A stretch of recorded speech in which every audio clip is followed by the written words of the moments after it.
नमस्कार, स्वागत है दोस्तों आपका आज की बेहद बड़ी और ताजा खबरों में। दोस्तों आज की इस वीडियो में जानेंगे आज की महत्वपूर्ण और ताजा खबरों के बारे में।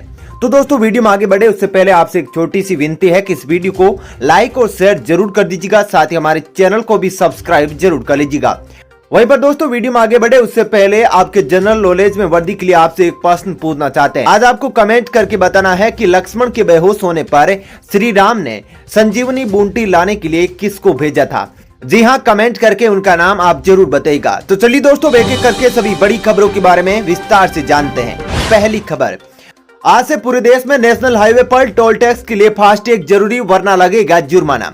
जी हाँ दोस्तों, आज से पूरे देश में नेशनल हाईवे टोल्स पर भुगतान के लिए फास्टैग अनिवार्य है। जिस गाड़ी पर फास्टैग नहीं होगा उस पर भारी जुर्माना लगेगा। हालांकि टू व्हीलर वाहनों को फास्टैग से छूट दी गई है। फास्टैग साल 2011 में लागू किया गया था। साल 2017 के बाद खरीदे जाने वाले सभी वाहनों के लिए फास्टैग को जरूरी कर दिया था। अगर गाड़ी में फास्टैग नहीं लगा होगा तो चालक मालिक को टोल प्लाजा पार करने के लिए दोगुना टोल टैक्स या जुर्माना देना होगा। सरकार की तैयारी है कि 15 फरवरी से 100% टोल फास्टैग की मदद से ही कलेक्ट किया जा सके। फिलहाल नेशनल हाईवे से जितने भी टोल टैक्स आते हैं उनमें से 80% ही फास्टैग से आते हैं। चलिए दोस्तों अब जानते हैं अगली खबर। सीबीएसई प्रैक्टिकल परीक्षा में अनुपस्थित रहे छात्रों को मिलेगा दोबारा मौका, जानिए क्या है नियम। जी हाँ दोस्तों, केंद्रीय माध्यमिक शिक्षा बोर्ड सीबीएसई उन स्टूडेंट्स को प्रैक्टिकल परीक्षा में शामिल होने के लिए दोबारा अवसर प्रदान करेगी जो पहली बार परीक्षा में अनुपस्थित रहेंगे।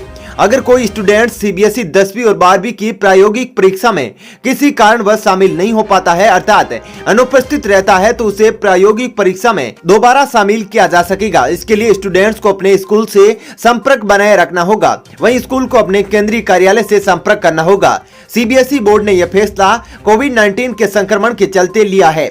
चलिए दोस्तों अब जानते हैं अगली खबर। WHO प्रमुख की चेतावनी, नहीं टला है कोरोना वायरस का खतरा, प्रतिबंधों में न दे कोई ढील। जी दोस्तों, विश्व स्वास्थ्य संगठन के प्रमुख टेड्रोस अधनोम घेब्रेयेसस ने कहा कि कोरोना वायरस के मामले में दुनिया भर में आई कमी प्रोत्साहित करने वाली है, लेकिन कोविड-19 को फैलने से रोकने में मददगार रहे प्रतिबंधों में ढील नहीं दी जानी चाहिए।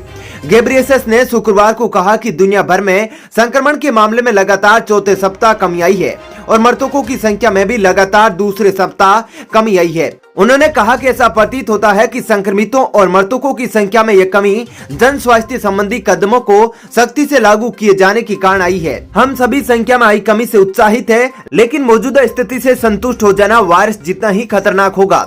चलिए दोस्तों अब जानते हैं अगली खबर। ईपीएफओ ने पीएफ खातों की सिक्योरिटी को किया सख्त, अब 4.5 करोड़ ग्राहक होंगे प्रभावित। जी दोस्तों, ईपीएफओ ने पीएफ खातों की सिक्योरिटी और सख्त कर दी है।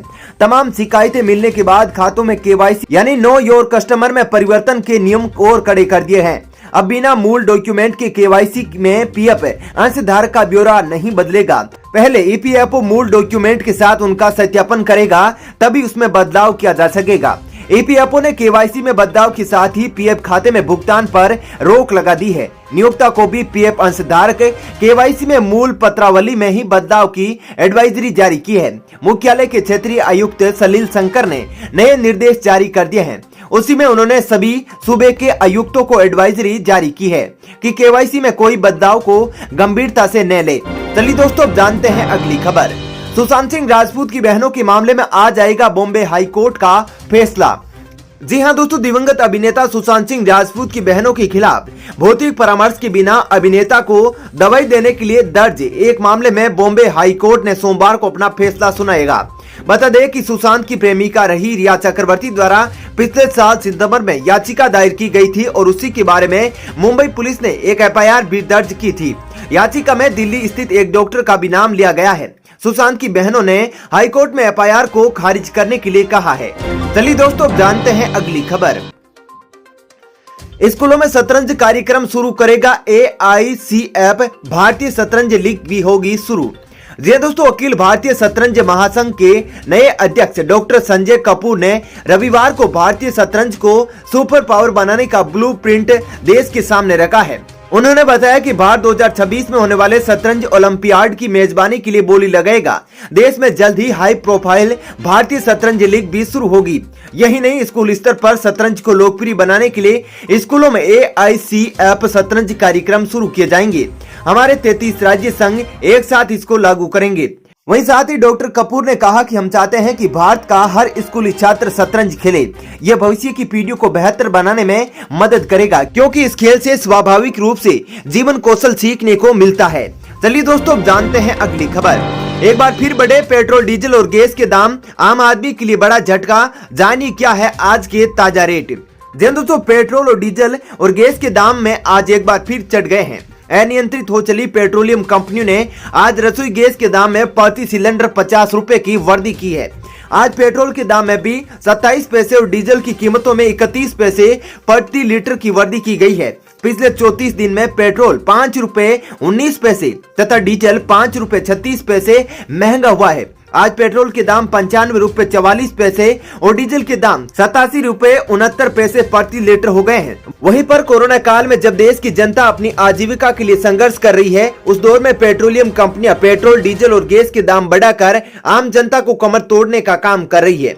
4 फरवरी को ही घरेलू गैस सिलेंडर के दाम में 25 पैसे की वृद्धि की गई थी और अब 11 दिन बाद एक बार फिर 50 पैसे प्रति सिलेंडर की वृद्धि कर बिना सब्सिडी का घरेलू गैस सिलेंडर 773 रुपए के स्तर पर पहुंचा दिया है। वहीं पर 15 दिसंबर को भी घरेलू गैस के दाम में 50 पैसे प्रति सिलेंडर वृद्धि की थी। 2 महीनों में घरेलू गैस के दाम में 125 रुपए प्रति सिलेंडर बढ़ चुके हैं। बड़ी बात यह है कि दर बढ़ाने के बावजूद सब्सिडी नहीं देने का फैसला किया गया है। हालांकि 19 किलो के वाणिज्यिक सिलेंडर में जरूर कुछ राहत दी है। अब 19 किलो के वाणिज्यिक सिलेंडर के मूल्य में 9.50 रुपए की कमी की है। यह सिलेंडर अब 1544 रुपए के स्थान पर 1534.50 रुपए में मिलेगा। चलिए दोस्तों, अब जानते हैं अगली खबर। अब गोबर से बढ़ेगी किसानों की कमाई, केंद्र सरकार का बड़ा फैसला। अब हर गांव में खुलेगी ये फैक्ट्री। जी दोस्तों, गाय भैंस जैसे जानवरों का गोबर कई तरह इस्तेमाल होता है। गांव में लोग वर्मी कंपोस्ट या खाद बनाकर खेतों में डालते हैं। उपले भी बना लिए जाते हैं, लेकिन इसके बाद भी बहुत बड़ी मात्रा में गोबर बर्बाद हो जाता है, जबकि गोबर का कई और तरीकों से इस्तेमाल कर कमाई भी की जा सकती है। देश में अब ऐसा होने की पूरी संभावना है। गोबर की खपत के लिए हर गांव में फैक्ट्री खुलेगी। ये फैक्ट्री पेंट बनाने की होगी। पेंट गोबर से बनाया जाएगा, जिसे गोबर पेंट कहा जाएगा। केंद्र सरकार इसकी योजना में लगी हुई है। MSME मंत्री नितिन गडकरी इस योजना को बना रहे हैं। चलिए दोस्तों, अब जानते हैं अगली खबर। अंतरिक्ष के अंदर पीएम मोदी और गीता की कॉपी लेकर जाएगा भारत का यह खास सैटेलाइट। जानिए इसके पीछे की वजह। जी हाँ दोस्तों, फरवरी के आखिर में लॉन्च होने वाली सतीश धवन सैटेलाइट में भगवत गीता की एक कॉपी, प्रधानमंत्री नरेंद्र मोदी की एक तस्वीर और 25,000 लोगों के नामों को अंतरिक्ष में ले जाया जाएगा। इस सैटेलाइट को polar satellite launch vehicle PSLV C-51 के जरिए अंतरिक्ष में भेजा जाएगा। इसरो इसे 28 फरवरी को लॉन्च करेगा। इसके साथ ही इसरो प्रमुख ने बताया कि उन्होंने सैटेलाइट में भगवत गीता भेजने का फैसला क्यों किया है। उन्होंने बताया कि दूसरे स्पेस मिशन को देखते हुए उन्होंने ये फैसला किया है, जो कि अपने साथ बाइबल लेकर जाते हैं। इसी के साथ उन्होंने ये भी बताया कि उनकी ये सैटेलाइट आत्मनिर्भर भारत को बढ़ावा देगी, क्योंकि ये पूरी तरीके से भारत में विकसित की गई है। इसलिए इसके साथ प्रधानमंत्री नरेंद्र मोदी की तस्वीर का भी इस्तेमाल किया गया है।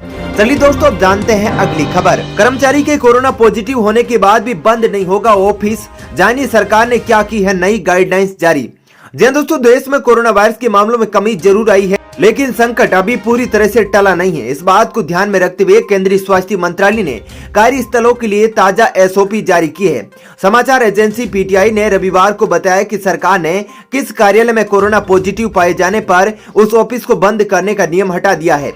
नए SOP के अनुसार अब किसी भी परिस्थिति में ऑफिस बंद करने की जरूरत नहीं पड़ेगी। केंद्रीय स्वास्थ्य मंत्रालय की तरफ से जारी की गई SOP के निर्देशों के मुताबिक अगर कार्यालय में 1 या 2 कोरोना संक्रमित मिलते हैं तो डिसइंफेक्शन यानी कीटाणु रहित की प्रक्रिया केवल उसी स्थान पर सीमित रहेगी। चलिए दोस्तों, अब जानते हैं अगली खबर। कनाडा के प्रधानमंत्री जस्टिन ट्रूडो की मांग पर मोदी सरकार की मुहर। अब कनाडा को मिलेगी 5 लाख कोरोना वैक्सीन की सप्लाई। तो कनाडा के प्रधानमंत्री जस्टिन ट्रूडो ने कोरोना वायरस वैक्सीन के लिए भारतीय प्रधानमंत्री नरेंद्र मोदी को फोन किया था। इसके बाद से भारत ने फरवरी में कनाडा के लिए कोविशील्ड वैक्सीन की 5 लाख खुराक की आपूर्ति को मंजूरी दे दी है। बता दें कि हाल ही में कनाडा की PM जस्टिन ट्रूडो भारत की किसान आंदोलन में दखलंदाजी की वजह से निशाने पर आई थी। उन्होंने भारत की तारीफ करते हुए PM मोदी के सामने कोरोना टीकों की मांग रखी है। PM मोदी ने कनाडाइट समकक्ष ट्रूडो को आश्वस्त किया है कि भारत कनाडा की टीकाकरण प्रयासों को पूरा सहयोग करेगा। चलिए दोस्तों, फिलहाल इस वीडियो में इतना ही। ऐसी ही खबरें देखते रहने के लिए आप हमारे चैनल को सब्सक्राइब जरूर कर लीजिएगा। साथ ही हमारे इस वीडियो को ज्यादा से ज्यादा शेयर भी जरूर कीजिएगा। धन्यवाद।